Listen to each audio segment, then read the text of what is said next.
And welcome back to Clutch Time. This is your host, Rico. And today we are going to be talking about Purdue and why I think that Purdue has a real chance to, win the Big Ten.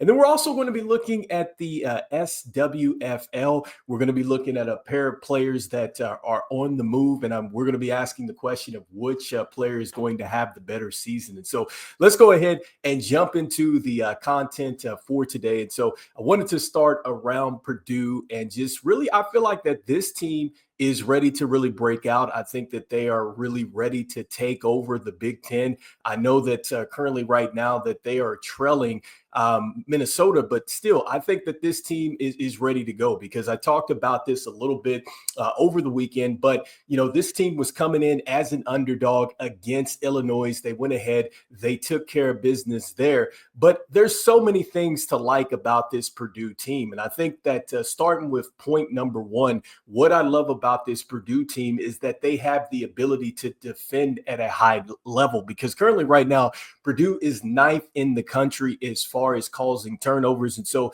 the activity level that they display on the defensive end, that is something that always will translate, especially when it comes down to playing winning basketball. Because look, your offense, yes, you want that to travel. Certainly, you need to put points up on the board. But I think defensively, if you're able to really clamp down against elite teams, I think that is really what wins you championships. And so their ability to get, teams into some uncomfortable situations, because remember, with their playing style, they like to run a little bit of a half court press as well. So they try to speed you up, and that leads to teams really playing a bit faster than they want to. And so I think that Coach Painter does a terrific job here with this team defensively. So starting with the turnovers is one reason why I think that they can win the Big Ten.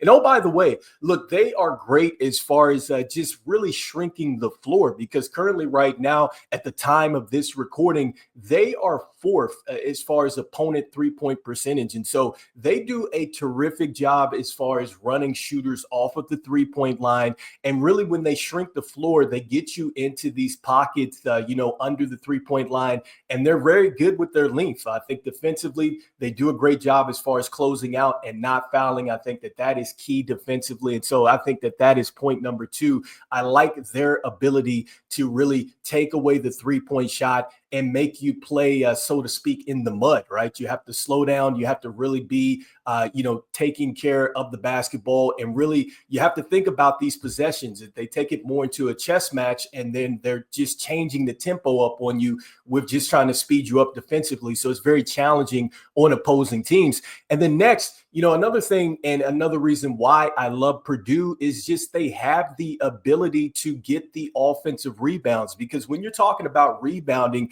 that is huge because, on the offensive end, when you are able to generate another opportunity, the chances of you scoring the basketball, it goes up just that much more than the other team. And so offensive rebounds are big. Currently, they are first in the country as far as offensive reboundings. And so that is tough to, really take that away from them. They're getting extra possessions over you. And so that is another reason why I like them. Now, one of the reasons why I think that you might feel a little shaky about them before we look at the schedule is that, look, they do turn the basketball over themselves at a high clip. And so that is one of the things that, is a key takeaway here. They are a team that can let you back in the game because they do play so fast. They do turn it over. And so I think that is maybe the one weakness that they have. But aside from that, look, with their post play, their ability to half court press, I like them in this conference. And then when you look at the schedule and you look at just what they have left here, look, I think it's very favorable because look, we've been talking about Iowa. We're talking about the injury situation. I think that is, definitely a game that is winnable. I know Maryland is definitely a beatable team as well, especially relying heavily on one player. And so I think that the schedule really opens up for them. And not to take anything away, from Minnesota, because look, they can close out well. And currently, I think that there is, maybe concern here, because I think that maybe a team like, Michigan State, I think that they can be had there in that game. And so I think that there's at least a couple games here where I could see Minnesota slip, and then I could see Purdue take off. And so anyway, let me know in the comments what you think here. Do you think that, Purdue is poised? Are they ready to take over the Big Ten? Because I think that they are. You talk to their coach, they're talking about just really hitting things in stride. And this is what you want to do. You really want to be playing your best basketball as you, start to go into the tournaments and the conference play, as far as tournaments and stuff like that. And so let me know in the comments what you're thinking there. And so next, I wanted to go ahead and shift focus, and I wanted to look at the SWFL and just really looking at a couple players that, they've shifted some teams. And I just want to know, just who do you think is going to have really the better season? And so I want to start with Davante Adams. And so, look, Davante Adams, it looks like that he is headed over to the Los Angeles Rams. It's going to be a 2-year, $46 million deal. He was released by the Jets. And look, we know that the Rams have been very good in the wide receiving game with what they have. And so you add now Davante Adams. I know he's not necessarily getting the separation at the top of the routes like he used to, but look, he caught 85, footballs here last year, and he was over 1,000 yards in 8 touchdowns. And oh, by the way, that was between 2 teams. And so, look, I think that is something that, the Rams can build upon. They gave the Eagles everything that they could handle in last year's playoff series. Do you think that he is poised to really have a good season this year with Nakua over there? Could this be what the Rams need to maybe get back and get into the Super Bowl? I'd love to hear your thoughts there.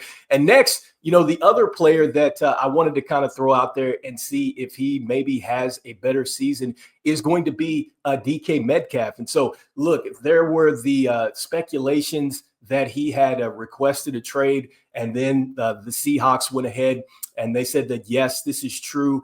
And so this pretty much escalated quickly, because after we heard that, it looks like that now DK Metcalf is going to be headed over to the Pittsburgh Steelers.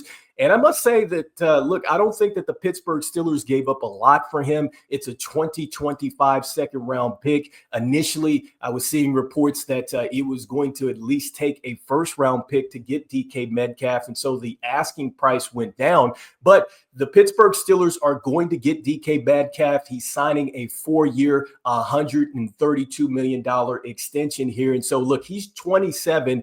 And I think that, look, he's still got a lot left in the tank. You look at the season that he had. Look, I know it started off well for Seattle, but it slowed down a bit. He didn't get to 1,000 yards, but still he caught 66 footballs here for 992 yards and 15 in average, and he had 5 touchdowns. And so the question now with Pittsburgh, you have to wonder, they've let Justin Fields go to the New York Jets. He's likely going to be their new starting quarterback. Russell Wilson is in free agency right now. So do the Pittsburgh Steelers maybe have a little bit of a reunion with DK and then Russell Wilson? Or are the rumors going to be correct and you see Aaron Rodgers come to the Pittsburgh Steelers? And so anyway, let me know in the comments what you're thinking here. Who is going to have the better season between DK Metcalf and Davante Adams? And lastly, let me know, do you think that or do you think Purdue will have a good finish here to the end of the year? Will they be the Big Ten champions? And so, as we always say here, see the game, be the game. Make sure you like and subscribe everything here on SWTV. We'll see you on the next one. This is Rico. This is Clutch Time. Peace.